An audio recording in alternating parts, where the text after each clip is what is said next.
na kahit anong project ay ma-implement noong organization. Just one last po. Yes, I don't know if you already asked for your reaction to the viral video of PGMA. The last time that she shook hands with you and nung pagtalikod na is parang sumimangot siya. What's the relationship between you two right now for your status? ni ma'am?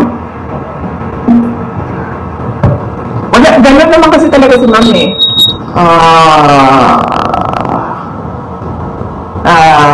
Hindi lang sa akin.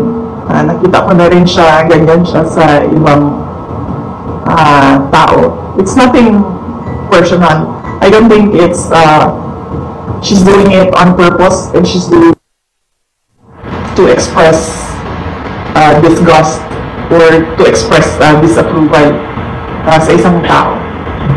It's not the first time she's done that. Yeah, Mr. Manzano, the last two questions. Ma'am, just want to get your reaction kasi po this house ginawasan po nila yung OVP budget. Ano po yung tungkol nila kasi may mga ibang kongresista rin po na naghayag po na dapat daw pong bawasan itong budget dahil ilang beses naman po na ni-snap yung kanilang pagbili. Isang beses lang ako hindi pumunta. Sa plenary, 2 beses. Sa plenary, 2 beses ako hindi pumunta sa kanila.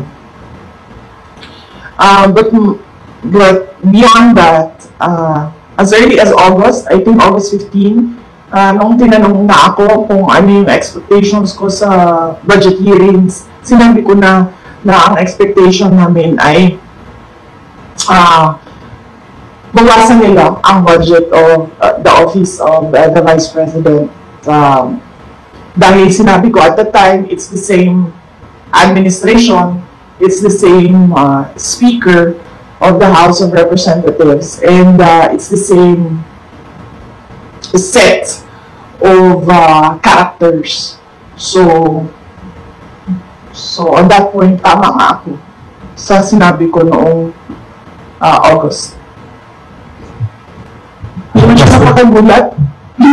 Hindi na ako nagugulat sa House of Representatives. Sorry, baka pwede niyo pong sagutin sinasabi ng iba, especially Congresswoman Deli was saying that you're a brat.